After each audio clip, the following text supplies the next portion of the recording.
This week on the other side, Donald Trump gets down to business. The left in America are freaking out because he's made some very strong picks for his team. Trump isn't trying to appease Washington elites anymore. He's going in hard to drain the swamp for the people. And the swamp is furious. We'll reveal the dark truth also about Anthony Albanese's terrible misinformation laws. It's worse than you think. And Graham Haycroft from Red Unions will join me to take a deeper look at the COVID inquiry report and the horrible injustices that our doctors had to endure during COVID. This is The Other Side.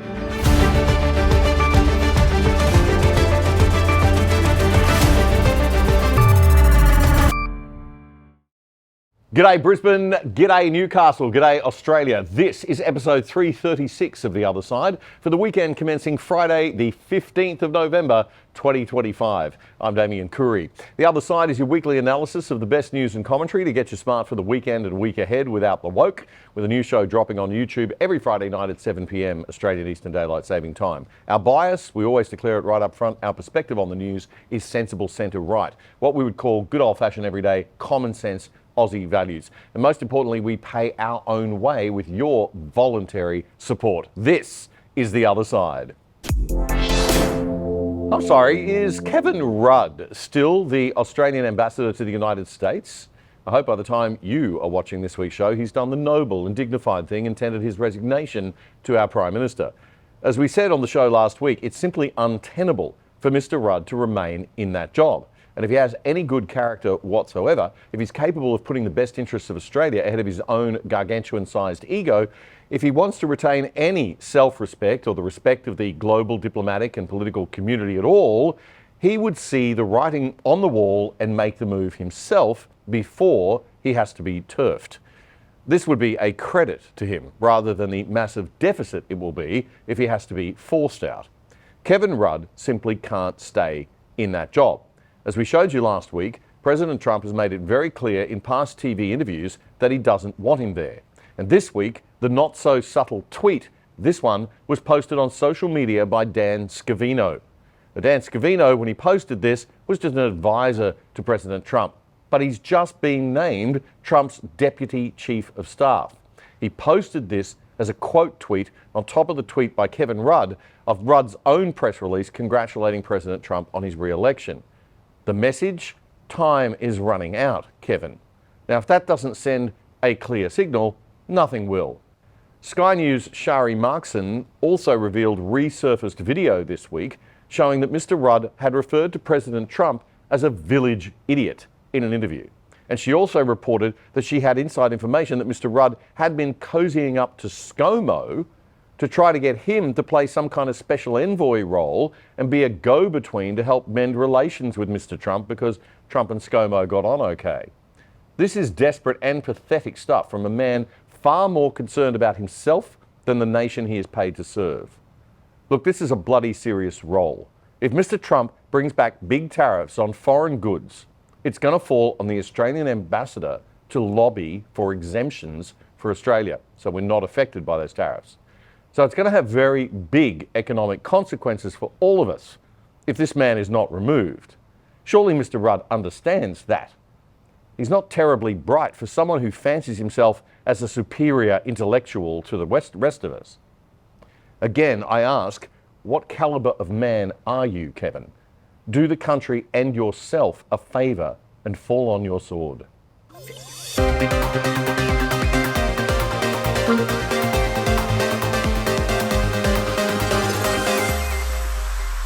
Labor really turns out the talent, doesn't it? Anthony Albanese will probably go down in history as the most foolish Prime Minister of all time. Failing to read the room last year on the voice referendum and back off on that diabolical attempt to insert racial division into our Constitution, he got completely and rightly humiliated. But it seems that the Prime Minister has learned absolutely nothing. The modern left are nothing if not astounding in their ability to press ahead with bad ideas right through to the point of humiliating defeat. They'd do it again and again and again. The latest act of self-immolation from this guy is the most disturbing and disgraceful piece of legislation to ever be presented to the Australian Parliament. It's called the Combating Misinformation and Disinformation Bill. known affectionately as the MAD, or MAD laws.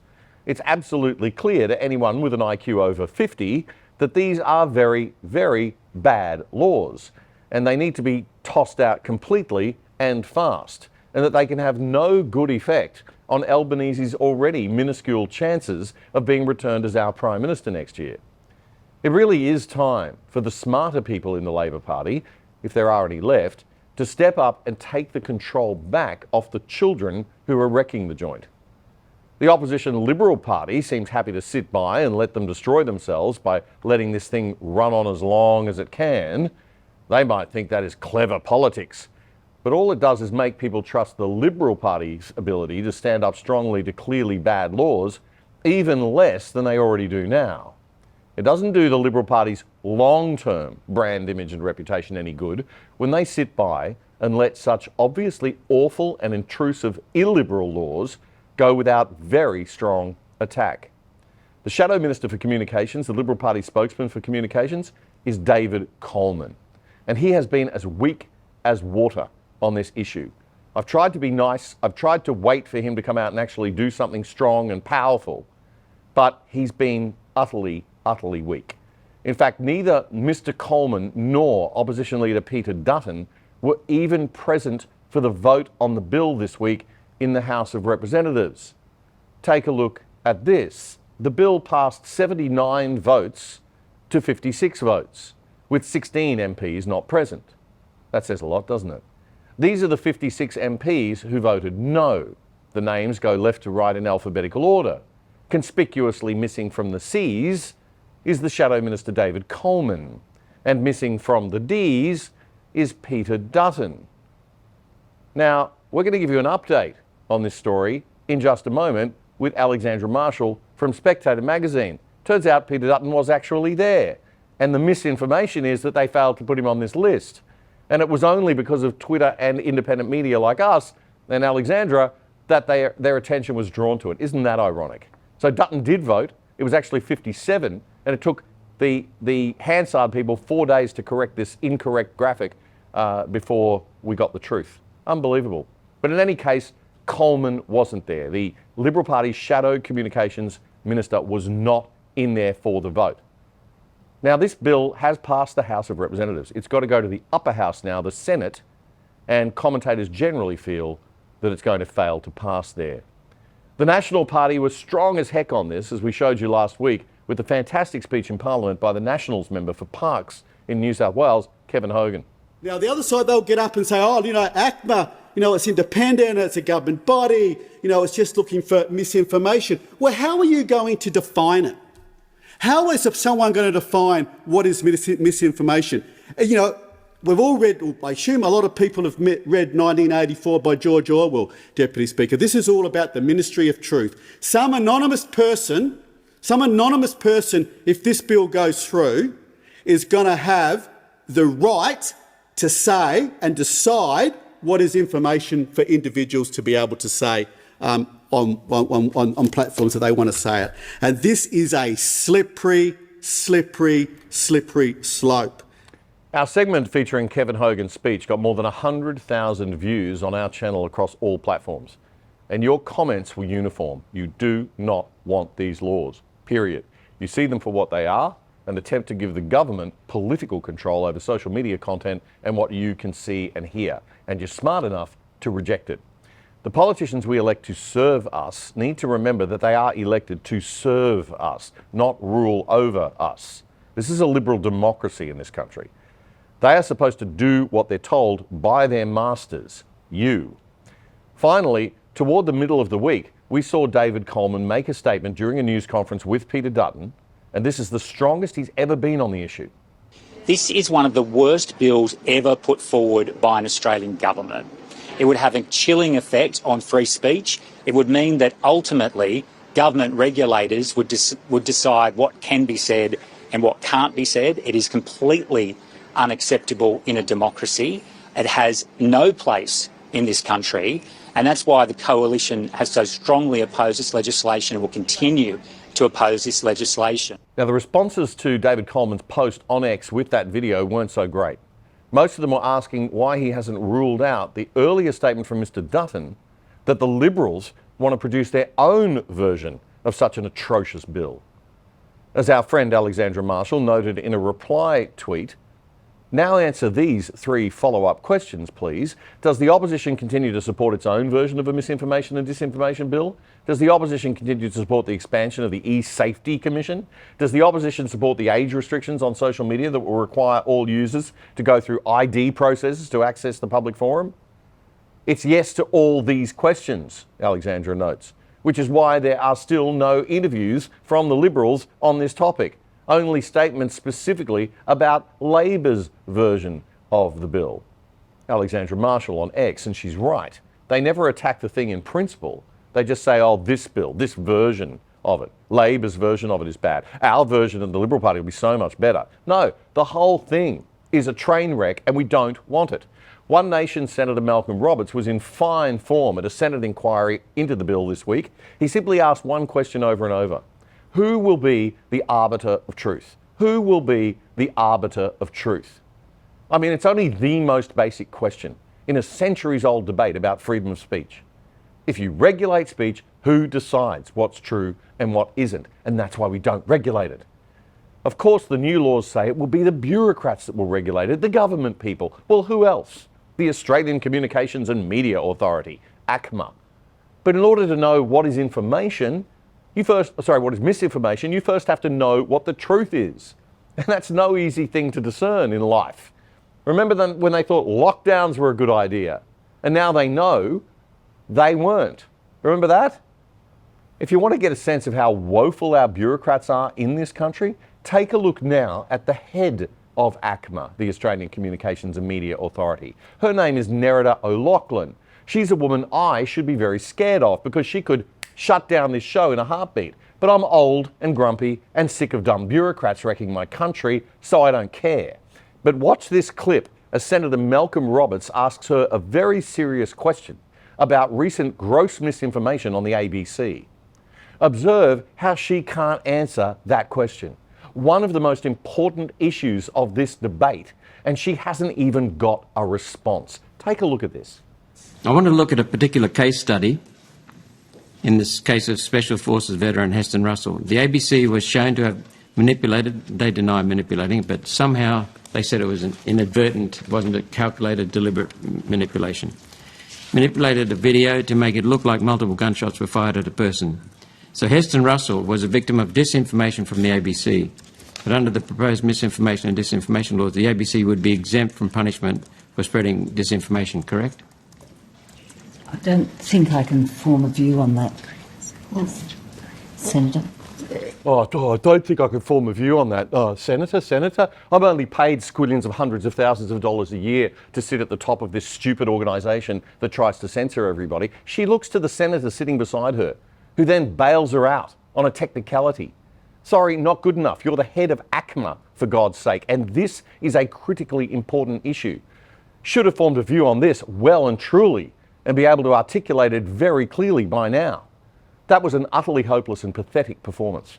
Under the proposed laws, the ABC will be exempt from prosecution, as will any official media. Thereby giving the government the power to decide who the official media are. No wonder 60 Minutes on Sunday night is going to run a story about these poor kids bullied on social media and then suggest that a great solution might be to shut down all independent social media, because that'll help Channel 9, won't it? Academics will also be exempt, but anyone like you or me questioning an academic on the same topic won't be exempt. You see how this will work, folks? It's all about attacking social media companies. The companies that enable shows like this one to exist. They won't have to directly censor me and you. They won't have to say you can't watch the other side anymore or take me and attack me. They'll just rely on Google, who own YouTube, to do that. ACMA will simply send a letter to YouTube. We think the other side might be spreading misinformation. We've got a couple of complaint letters about the other side and that Damien Curry guy. Never mind that they'll come from the radical left, of course. YouTube won't bother investigating like they're going to care. They'll just ban our show that week, right? Why would they take the risk of copying the obscene fines that these laws seek to impose, ridiculous 2% of their global revenue? They're not going to bother. They're just going to go, okay, no more political content from Australia, no more news content from Australia. It's too risky. just stop them all, shut them all down. Or they'll just demonetize or deplatform one episode. Well, that screws us up for a whole week. I can't operate like that under that kind of system. And they know it, the government. And that's what this is really about, making sure that there's no media in this country that is not government approved and controlled media. Well, that's not a free media. And that's why the Liberal Party are also all for it. They're just as bad, and I'm furious about it. Once again, we find ourselves trapped in a uni-party totalitarian dystopia. Here at the other side, we do not get more than $1 billion of taxpayer money like the ABC does to waste on fun stuff that we and our friends like while ignoring the public that we're supposed to serve. We have to rely on your support of this show. But I also hate asking for charity. So we've done a deal with what I think is the best VPN service in the world so that you can support this show and get excellent value for yourself in return. Private Internet Access VPN is a virtual private network. You download their app onto your phone, your TV, your computer, whatever you use, and it'll route all your data through a different server location so that you can't be tracked by the prying eyes of big government and big corporations. It keeps you and your family truly safe, and it will not massively slow down your internet speeds or make it harder to use your devices like some VPNs do. Private Internet Access, PIA VPN, is quick and easy to install, and once you've downloaded it, that's pretty much it. You can sign up using our special Other Side code for less than $3 a month. Unbelievable.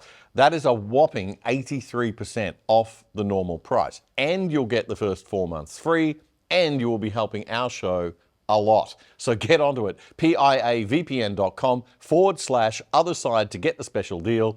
And get this, if you've got a Netflix account, by signing on through a server in another country to Netflix, like the US, for example, you'll get access to that country's library of Netflix shows on your account as if you were in that country, which is also great if you want Netflix in a different language or something. piavpn.com/otherside.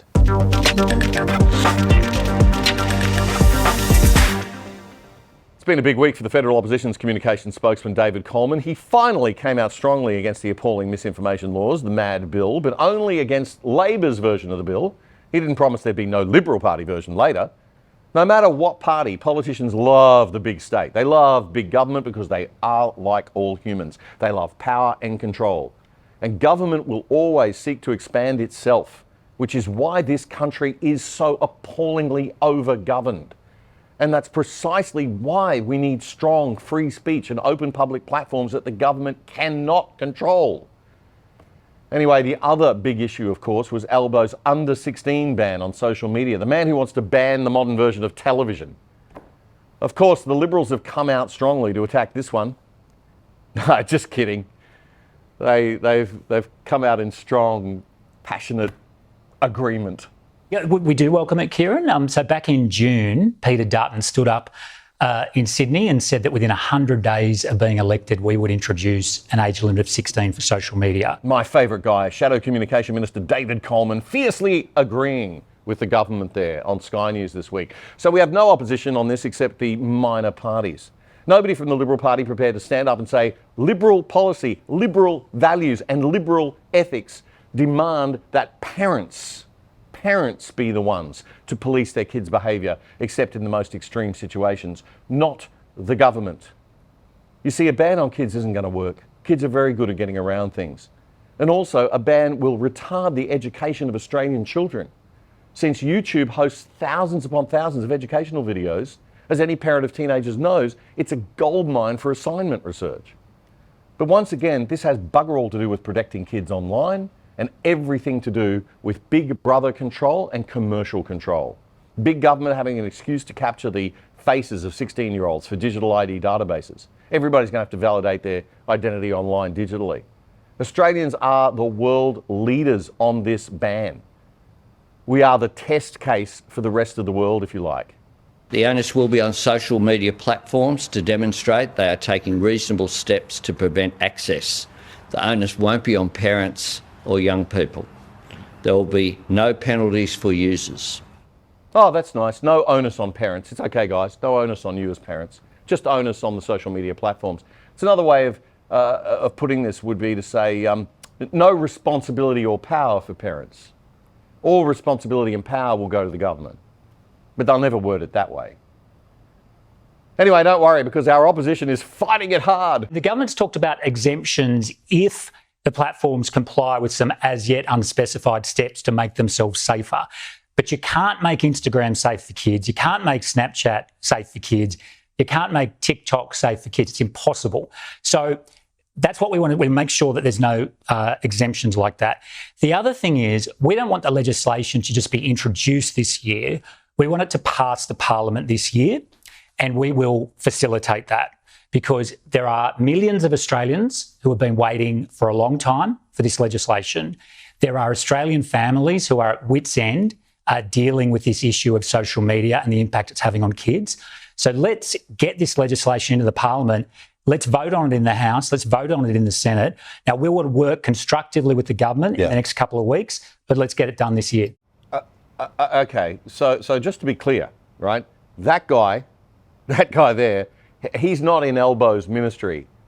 He's the opposition spokesman for communications. He's Peter Dutton's shadow minister. He's supposed to shadow the minister in Albo's ministry and make sure that the people's will is sort of adequately represented. He's supposed to go, this sounds like a good idea and the right thing to do, but let's just think about it for 2 seconds. Oh no, it's really dumb. It's an intrusion on civil liberties, an intrusion on parental sovereignty over your kids, and basically it goes against all Liberal Party core values. But no. He did a better job selling the thing for Albo than Albo's own communications minister, whose name I can't even remember. With competition like the Liberal Party, who needs friends? It was nice that he wore his communist red-coloured tie so we get the picture of what kind of Liberal he is. David Coleman. Remember that name, folks. Australia will die if we have 2 left-wing major parties. It really will, and we kind of do. Meanwhile, this week, Brisbane became a central hub for discussions on misinformation as one of the country's most radically left-wing universities, Griffith University, in collaboration with the United Nations, that other great big government control-loving body of mega bureaucrats, hosted the Disinfo public conference. The Disinfo Pacific Conference. Policymakers, researchers, journalists and students coming together to address the rising impact of misinformation in the Australia-Pacific region. The 2-day event was co-sponsored by the European Union. Interesting. And it featured keynote speeches from people like Melissa Fleming, the United Nations Under-Secretary General for Global Communications. The conference had 3 themes. Can you guess what they were? Yes, the effects of misinformation on democracy, health and climate. The independent website Mirage News reports that experts shared insights on the dangers that disinformation poses to democracies worldwide, especially in a year when nearly half of the world's nations are holding elections. These discussions addressed how false narratives erode trust in political systems, disrupt public discourse, and influence election outcomes. Again, that all sounds fantastic. The problem is that the solution that these people always have for social problems and misinformation is more government intervention and control, more bureaucracy, more international treaties, less power to you, the people, more to them.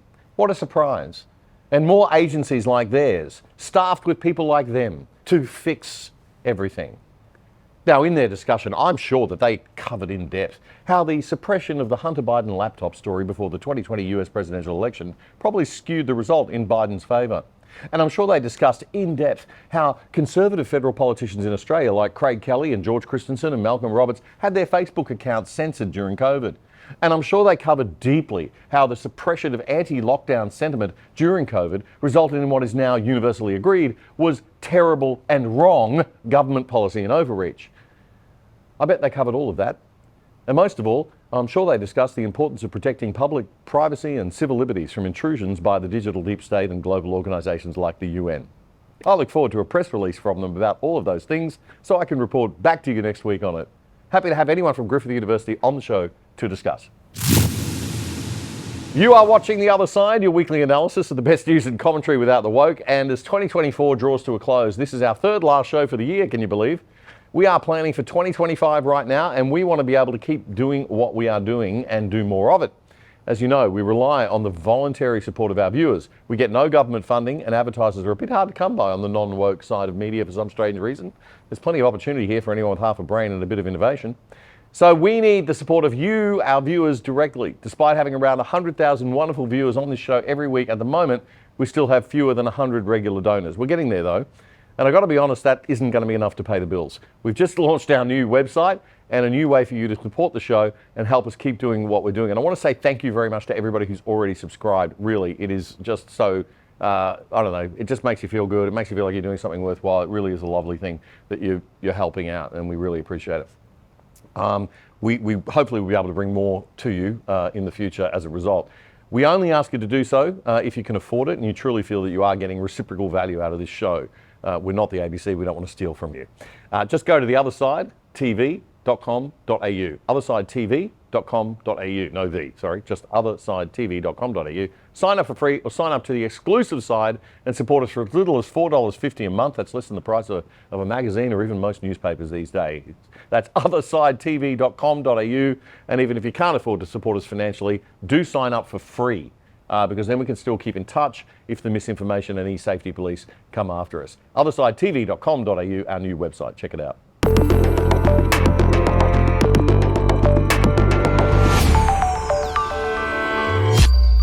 My favourite time of the show each week. Joining me now on the other side, our regular guest, Alexandra Marshall from Spectator. Alexandra, thanks for joining us. It's always such a pleasure, Damien, and this time I actually have coffee, so I'm ready. Ah, excellent. Now, you are making news this week. Explain this story to us. We just alluded to it in our previous story about this vote in the House of Representatives, the lower house, on the Misinformation, Disinformation bill. The fact that apparently the shadow communications minister from the Liberal side, David Coleman, did not vote, which is bizarre. And we thought Peter Dutton hadn't voted originally, but you found something. Tell us about what happened. It's bizarre that Coleman isn't on the list, considering he is, as far as I can tell, the only spokesperson against the Misinformation, Disinformation bill. But setting that aside, I went through the Hansard records to have a look at the vote. And of course, who's not there? Peter Dutton isn't there. And I checked it and had other people check it, and everyone agreed Peter Dutton was not on the Hansard record. I saw your tweet. We just showed the slide. It's unbelievable. He is not there. And it went absolutely viral, completely out of control. And then Mr. Dutton's office said, oh, no, he was there. So I went back and I actually counted, Damien, I counted bald heads on the video recording of the live vote. Now, the vote called 56, which is what Hansard said, but they changed it to 57 and added Peter Dutton in. And now, to be fair, Peter Dutton was there, but everyone's pointing out, how can the vote be wrong on the Misinformation and Disinformation bill and be wrong for 4 days and only be changed when social media has a bit of an outrage about it? Surely these people should not be regulating truth on the internet. Ah, the irony. So the misinformation of our officials in the bureaucracy was corrected by independent media on social media. Oh my God. Oh my God. Well, there it is. What's even worse, Damien, is Senator Malcolm Roberts actually asked the government about this, 4, maybe 5 days ago now, and they didn't fix the record. They only fixed it when social media pointed it out because, I don't know, they might be terrified of what's going on. This is just ridiculous, Damien, but apparently there's a dartboard with my face on it in Canberra, and I don't doubt it. Well, that's just ridiculous because you are providing the truth. God forbid you should provide the truth. And it proves once and for all, these clowns are putting these laws through for no reason other than to censor and control. That's all they want. This is not about protecting kids. It's absolute garbage. You can cry all you like watching 60 Minutes this weekend. Oh, the poor children being bullied online. It's got nothing to do with that. It's never going to fix that problem. They try to tie the two together to manipulate us, and we're not falling for it. So the Misinformation and Disinformation bill is an absolute farce. And we've just proven it because the misinformation and disinformation comes from the government, seems to be, and it takes independent media to fix it. The thing, Alexandra, is that Elon Musk said the best way to counter misinformation is with crowdsourcing, using the internet and people to correct things. And that's exactly what he's done on X with the community notes. And it works very well, right? Well, yes. I mean, community notes is not always correct. I have myself been community noted with something that was wrong, but their rate of being correct is extremely high. Also, what people forget is it's not that everything that's posted has to be true. It's the discussion and forcing people to go back to first principles and argue something that arrives at the truth. So we found out, for example, that the Hansard record was wrong, but we only found out because outrage forced the government to go back and prove what the correct answer actually was. This debate is so important when it comes to reaching the truth, not just in politics, which is a bit of wishful thinking for us if we're going to find truth in politics, but for things like science, where you can't have truth in science unless you have an open debate. And a lot of people are very worried, Damien, that with these new bills coming through, we will no longer have rigorous scientific debate in this country. And just one final point, they say it's about banning social media for kids, it's about protecting them. But now it looks like they're going to exclude Snapchat, easily the worst platform for kids to be on.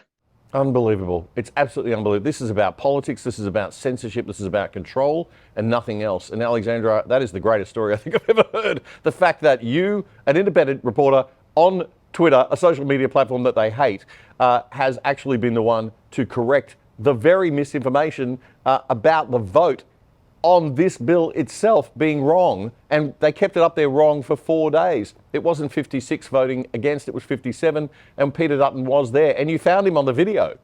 Yeah, by looking for bald heads, I have to say. And look, it wasn't an easy task, Damien, but somebody had to do it. Bless you. Thank you for being the arbiter of truth, Alexandra Marshall. We shall fight to the very end to keep you there. Thanks for joining us. Alexandra Marshall from Spectator magazine and Spectator Australia, and of course Flat White. She is the editor of Flat White, Spectator Online.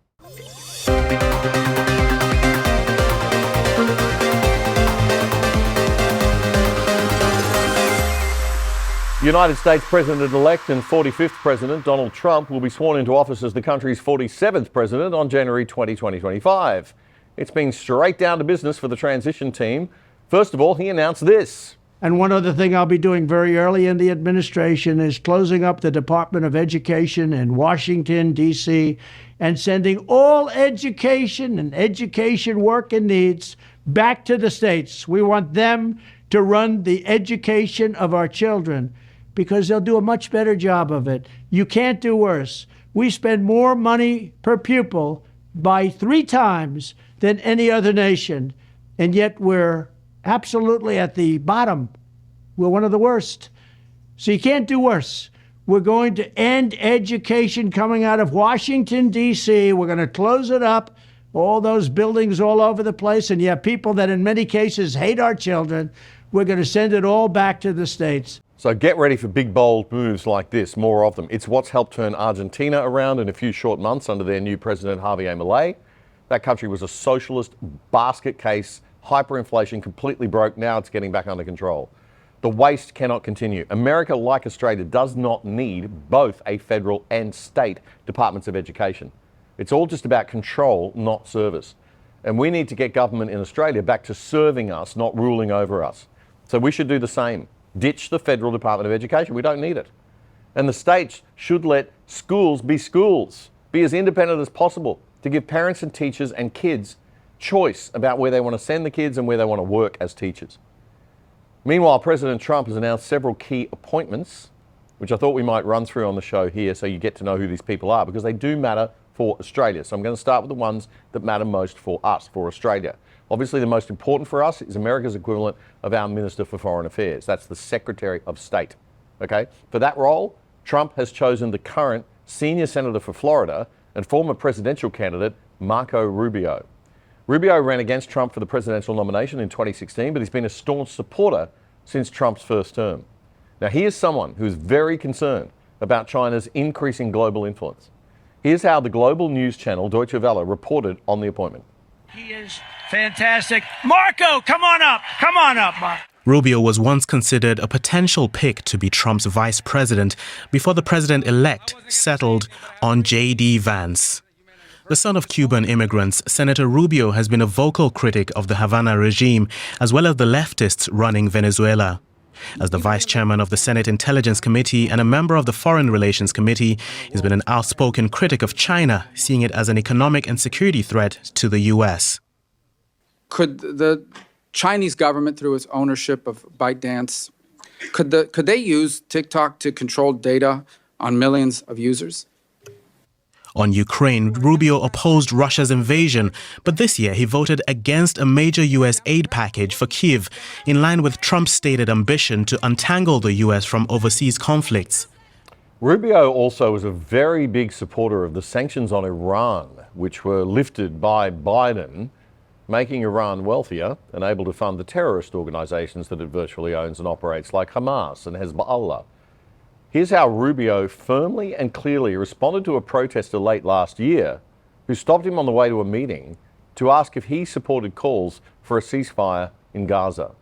Senator Rubio, will you call for a ceasefire? No, I will not. Gaza? On the contrary. Rubio, Are you filming it? Wait, I want you guys to get this. I want them to destroy every element of Hamas they can get their hands on. These people are vicious animals who did horrifying crimes.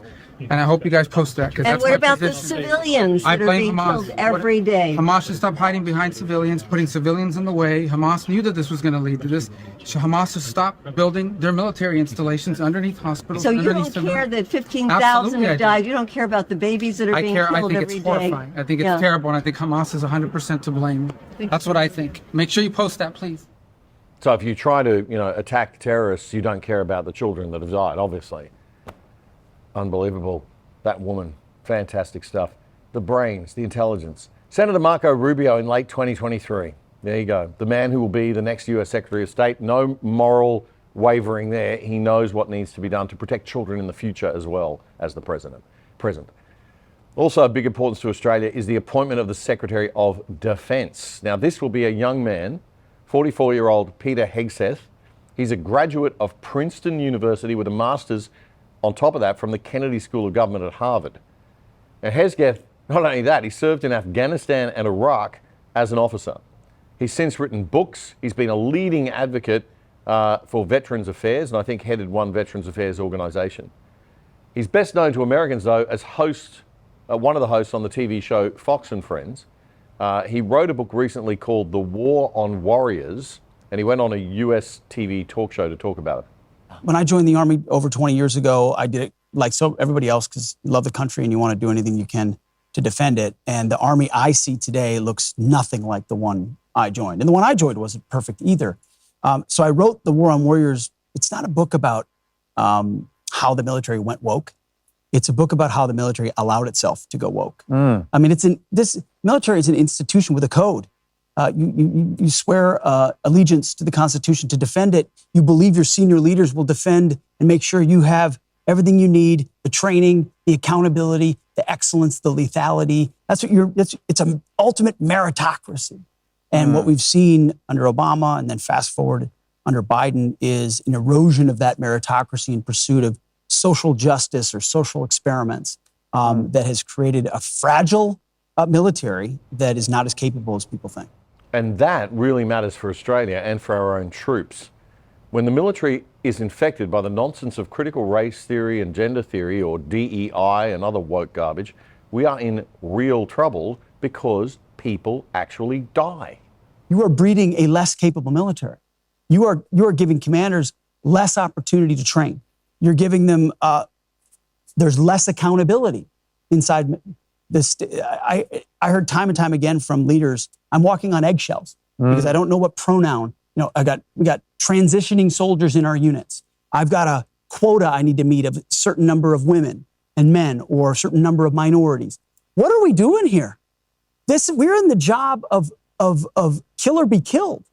I'm giving you my son. You're going to train my son, and then you're going to play games with social engineering inside the units. And you're going to say, well, we need more women in this unit, or we need more of this in that unit, and you're going to get promoted because of this. And I'm telling you, if you don't believe it, talk to someone who's serving right now. That's an abdication of the responsibility we have to those who are willing to put their life on the line. Your grandfather, at the very least, believed his leaders had his best interests in mind. And right now, from the White House down to the chairman of the Joint Chiefs to Secretary of Defense, they're peddling gender nonsense, race nonsense that divides troops against each other, environmental stuff, electric tanks, and things that are not useful to warfighters. Fixing it's not difficult, actually, if you have the right commander-in-chief. We could talk about that. I mean, it will be difficult, but the capture is more recent. But it means that when we face that next conflict, how ready will we be? How focused on the right things will we be? That is Peter Hegseth, the man who will soon be the United States Secretary of Defence. Exactly what the doctor ordered. Also of importance to Australia in the Trump cabinet are the appointments of 50-year-old Mike Waltz as National Security Advisor. No relation to Tim Waltz, Kamala Harris's running mate, by the way. Mike Waltz, with a T, is a Green Beret combat veteran from Florida who's previously urged Europe to do more to support Ukraine, and he also wants the US to be more stringent in its support. This demonstrates quite clearly the complete silliness of the Democrats and the left when they try to imply that Trump is somehow too close to Vladimir Putin with their Russia, Russia, Russia hoax nonsense. And here's what he said about Australia and other countries in relation to China in an interview late last year with the Indian TV network WION. What's your assessment of an increasingly aggressive China? Well, unfortunately, it's not the Chinese people. They're the victims of a very aggressive, authoritarian Chinese Communist Party. It's Taiwan, South China Sea, the Philippines, India, Tibet, the United States, Australia. This really is a destabilizing force across the Indo-Pacific, and I think like-minded democracies working in partnership together, whether that's co-production of defense, working together in space, IT, technology, across the board will deter that type of aggression and make it clear to the Chinese Communist Party that they can't get away with it. So that's Mike Waltz, the man picked to be the National Security Advisor to President Trump in his next term. So that's the big three. Are you scared yet? Oh, all these fascists? Oh, I don't know. So far, all I see is three excellent picks and three really smart men with their heads screwed on right. Popular former Democrat presidential candidate Tulsi Gabbard, the woman who took down Kamala Harris in the 2020 Democrat runoff debates, has been named Trump's Director of National Intelligence. She's a lieutenant colonel in the US Army Reserves and a Samoan American. She earlier said, if there's a way that I can help achieve the goal of preventing World War III and nuclear war, I want to be a part of that. Good on her. Meanwhile, the new head of the CIA will be John Ratcliffe. Ratcliffe was Trump's Director of National Intelligence during his first term as president. He's a long-time Republican congressman from Texas. Here's how America's ABC reported on that and the news of a couple of other top appointments. The three-term Republican congressman for Texas now tapped to be the next CIA director. Sources are telling ABC News the president-elect is expected to appoint South Dakota's Republican Governor Kristi Noem as the next Secretary of Homeland Security. Trump today also announcing he is nominating former Arkansas Republican Governor Mike Huckabee to be the U.S. ambassador to Israel.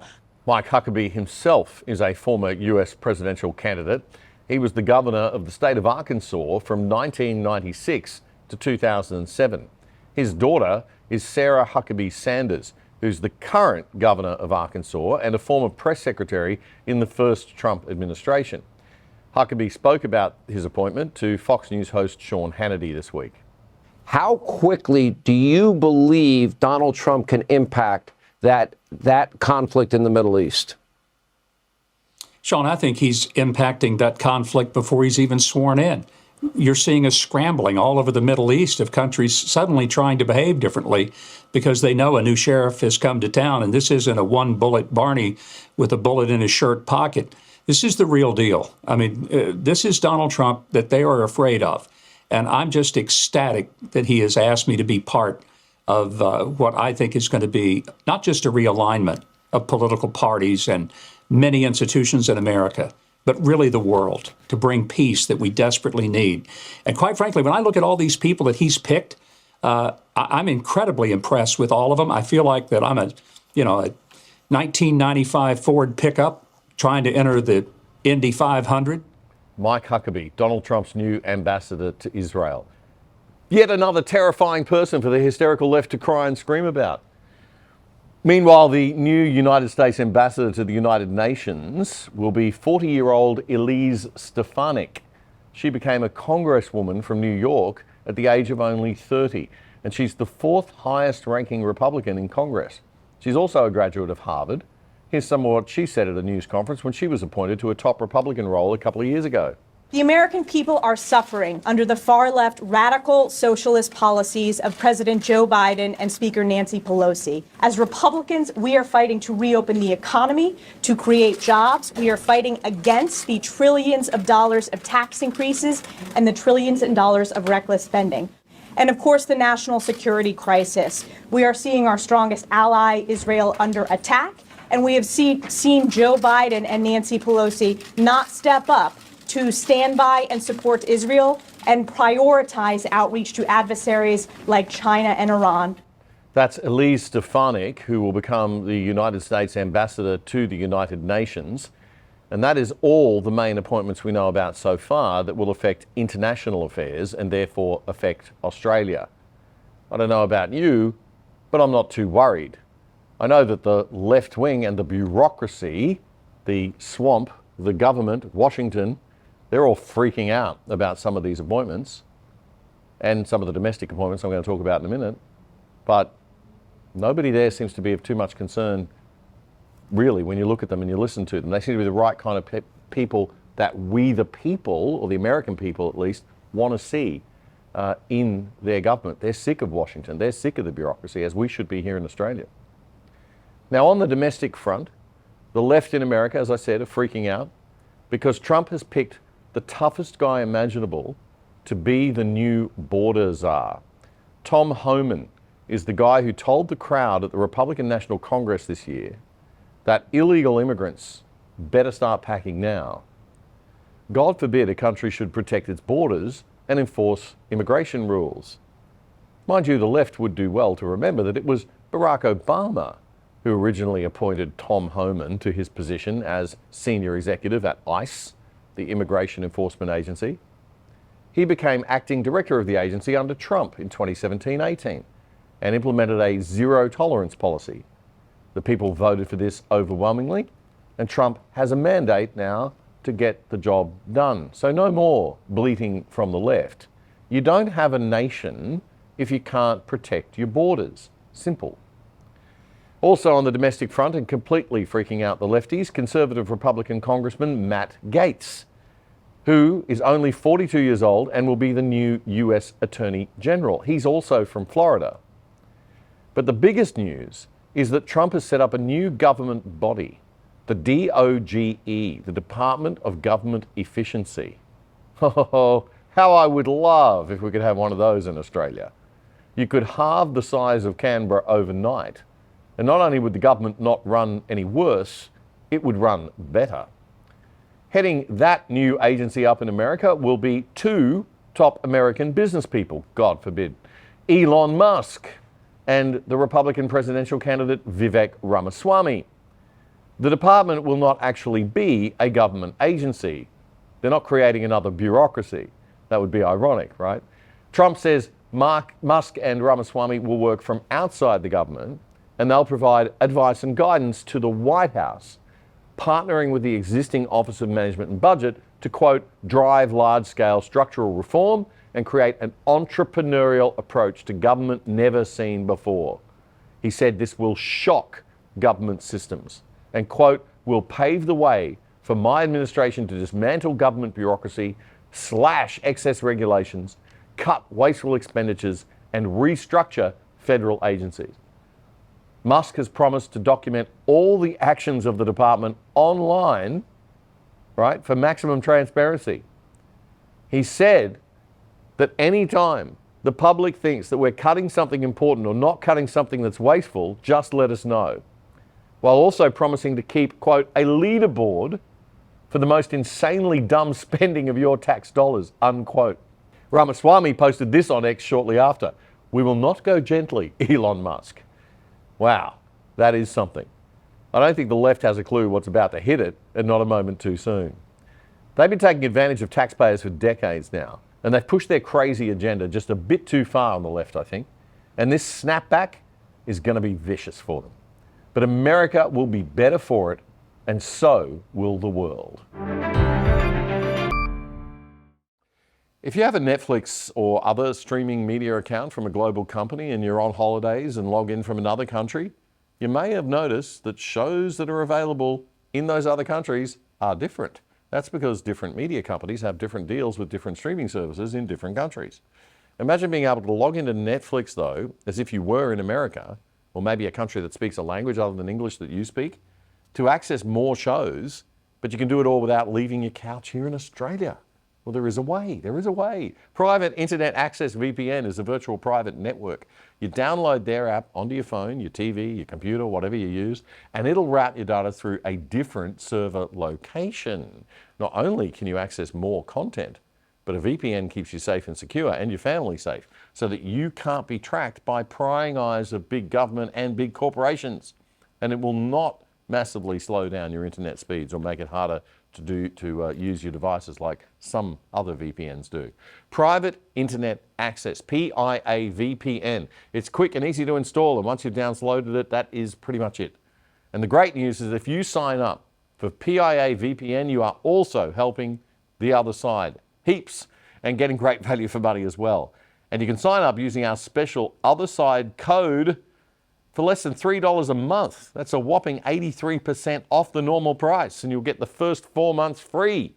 Just go to piavpn.com/otherside right now to get our special deal. That's piavpn.com/otherside.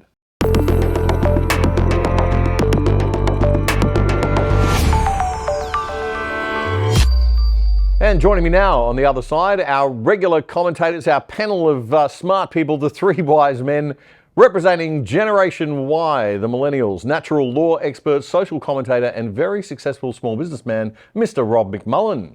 Stuck in the middle, as Generation X always are, former forensic accounting auditor, police officer, business guru, and economic and political commentator, Mr. Scott Pelto. And one of Australia's smartest boomers, pioneer, entrepreneur, and the founder of the Red Unions, the unions you join when you don't want to support the left, Mr. Graham Haycroft. Gentlemen, welcome. Good to have you all here once again. So lots to talk about, but I want to focus today on this misinformation, disinformation law. We're going to have you all back on next week to talk about some other things, but the misinformation, disinformation law is right upon us. It's been passed by the lower house, the House of Representatives of Parliament. It's going now to the Senate. There's a good feeling that it'll get defeated in the Senate. It won't actually pass, let's hope not. But we're seeing some pretty horrible things happening also with this ban, social media ban on under 16s as well. I want to talk about both. Rob, we might start with you because you're a young parent. Tell us what you think about having your rights as a parent taken away and given to the government. Before I do that, from your intro, Scotty's stuck in the middle. I couldn't get out of my head that I must be the clown on the left and Graham's the Joker on the right. That's right. Exactly. I couldn't. I'm sorry, people. Boom, boom. I couldn't do it. Wedding singer. Go ahead. Yeah. There we go. But look, in natural law, we always look at incentives and what every government policy is doing with incentives. And a lot of the things the left is always doing is infantilizing people, incentivizing them to externalize responsibility onto the government. So, look, personally, my kids aren't 16, but when they are, I'd be a fan of limiting their social media presence around those ages. Yeah. But I don't want the government to be taking that responsibility off me doing it, you know, because if you want to, I think one of the best protections you can have for your kids is to have a great relationship with them, a great sort of back and forth, understand what they're going through. And so you can almost like emotionally monitor them by having a good relationship with them. But that's your responsibility as a parent, you know, and what we worry about from the perspective of incentives is a lot of these things are just letting parents externalize that responsibility on the government, which is, once again, through time, it's funding irresponsibility, it's funding infantilization. It's just saying, government, look after me, I don't need to do this for myself. And then over time, you get a less responsible population because that's what they're incentivizing. Yes. And the same thing with the mis and disinformation bill is you would have a better society with a population that has developed the ability to discern the truth to a fair degree. But if you're going to once again let the government take all that responsibility off you, you're not going to get that population. Yeah. And then what you're going to do is get this utopia that these bureaucrats want, where they just rule and infantilize an irresponsible population. Yeah, utopia for them, dystopia for the rest of us. Exactly. Scott, you've been a police officer. The counter argument from the left is always, oh, but certain people can't parent their children. They're not good parents. They won't form those relationships that Rob's talking about. And therefore, the well-meaning good government must step in and take care of our little children. Well, like all these arguments, maybe certain parents are less than others. But this is the natural world. And I would say the fundamental requirement we're talking about here is suppressing information as opposed to countering information. So the requirement of this law, misinformation, disinformation, to me it's just whatever is untrue. And untrue has been with us forever. Lies have been with us forever. The difference is we don't address the problem by suppressing information. That's undemocratic, and our society cannot continue democratically if there's a mechanism to suppress information based on what somebody else thinks. That's right. The true solution is we counter information that we don't believe to be correct, and we counter it with the truth, a truth that is verifiable, and we ask people to go and look at a primary source. Yes. That's what a police officer would do. Right. They would look for primary source evidence Right. to support, is something true or is it not true? Well, the beautiful irony I thought this week was hilarious was what Alexandra Marshall just said earlier on the show this week about the fact that she discovered that they made a mistake in the count and they took Peter Dutton off the count when they put up the number of people who voted no. And Peter Dutton was actually there. That would never have been discovered if it was left to the official media, if it was left to the government bureaucracy. It was only discovered because of an independent journalist working, independently on X. And so we got to the truth because of that. If we take that away, there's going to be a lot of things we're not going to get to see. And Graham, I imagine you have some interesting thoughts as to why, bureaucracy and government might like to do these sorts of things to us. Well, they don't want free expression. And don't think both of these bills, if you like, aren't related. Right. If it's done deliberately, the left are very good at controlling stuff like this, and they are aware that the LNP really don't understand this free speech stuff. So this is why the under 16 stuff's been brought in, because they knew they wouldn't know what to do. Oh, we must look after the children. And well, we've got that 60 Minutes thing this weekend. It's going to be like, all these poor children are bullied on social media, which, as Rob says, is a real problem. It's a real issue. But then we're going to get the 60 Minutes, solution, which is more government intervention. Of course, that benefits the Nine network in the traditional media, but that's another story. It's a parental responsibility, and Yes. the government should have nothing to do with it. All parents should be saying, get out of our lives, get out of our lives. So, but the real problem and the mechanism is what it's all about with this mad bill, right? Misinformation, disinformation. What is it? It's an entirely subjective thing. And they've very cleverly used a mechanism which Phillips and I used to to control and fix the construction industry. Right. What you do is you get your enforcer of the rules is a third party with skin in the game. And in the construction industry, it's contractors. You get them to police the CFMEU. Now, what they're doing here, no one can define misinformation, disinformation except the government. The government then says, well, we won't judge that. YouTube, Facebook will police it. And if they get it wrong, there's a $200 million fine. Mm-hmm. So let's talk about now, right? This is how it will actually work. Someone in the Labor Party in the government will say, oh, didn't like the Damien Curry thing, and the Haycroft person, got to shut him up. So there will be Karen, can you send an email? She will send it, the commissar will send an email to YouTube and say, we believe that there could be some misinformation, disinformation. YouTube are looking down the throat of a $200 million fine for allowing you to go on. They can't win the argument because misinformation and disinformation is not defined, it's subjective. Right. And they're going to make the judgment. Right. So what do? Switch. Yeah. See you, Damo. Go to black. That's how it's going to work.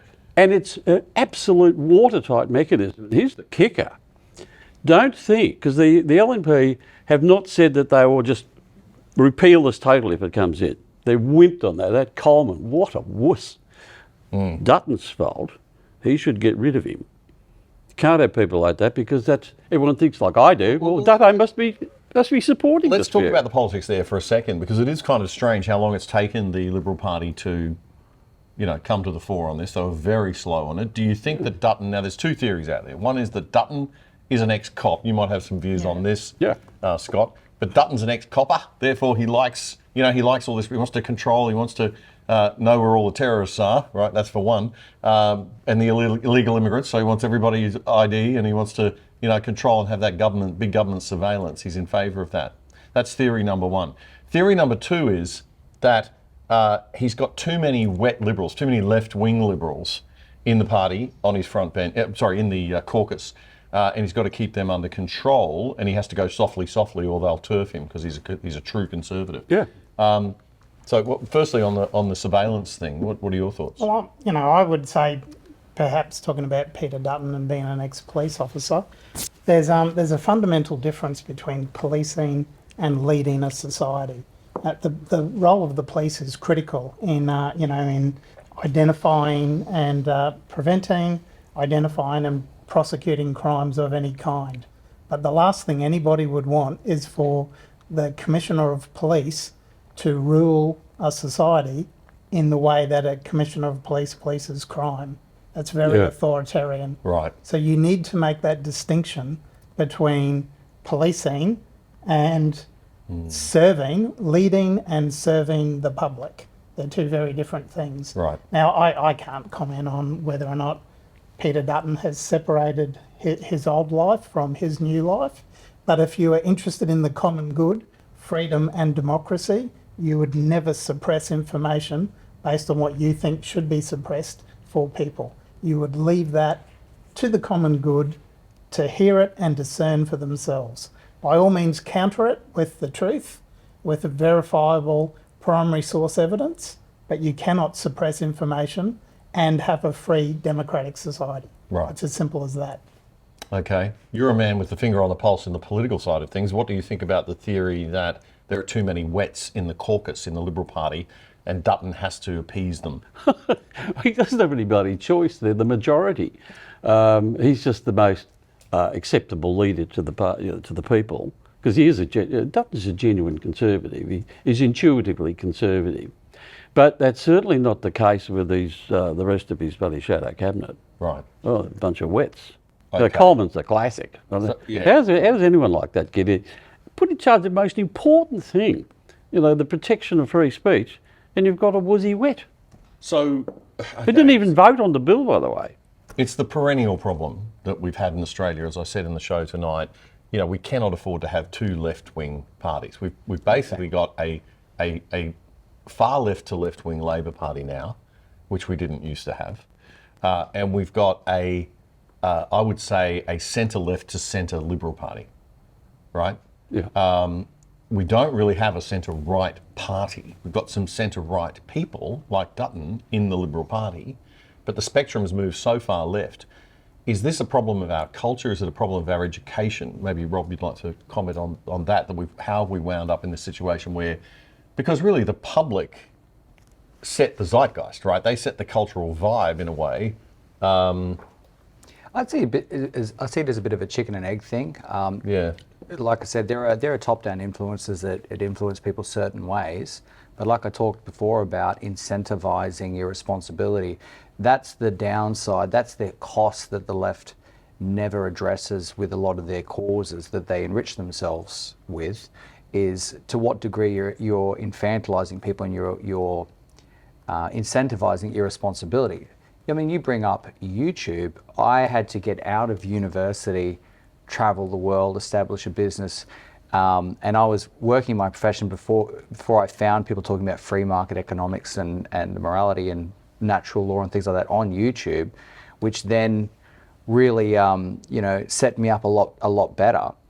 But if you're not... This is the last thing they want. They don't want you... I mean, I was saying before, that's right, that YouTube is an education tool. So, yeah, you ban kids right. off YouTube, you're banning education to a large extent. As any parent will tell you of teenagers, they get a lot of their assignment research, they get fantastic content on there. Absolutely. So, I mean, I came out of year 12 and a university degree severely undereducated. Yeah. So Me too. that's what I mean. There are institutional influences on what the culture's doing as well. So it's a bit of a chicken and egg. People push back on the institutions of the politicians, but then they also push back on the people.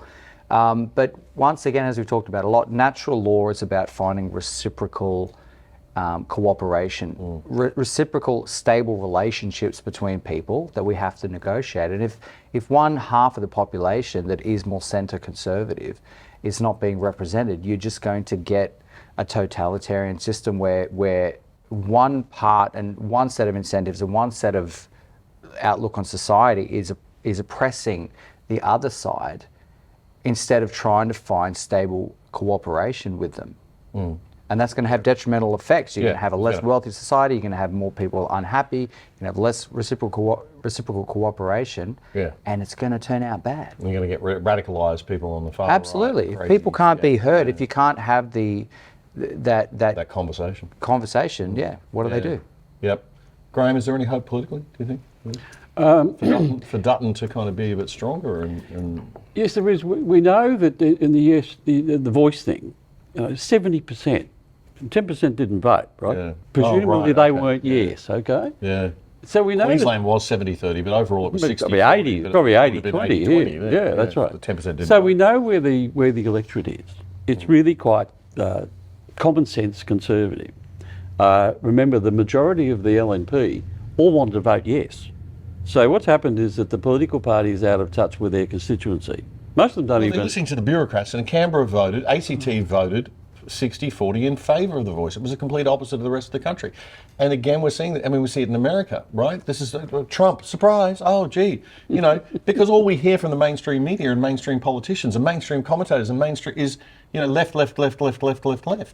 And they're not, now they want to cut off the only voice that, disenfranchised groups in the community, conservatives, men generally, well, you're gone. Have got. Right? You're and gone. we'd be gone. Yeah.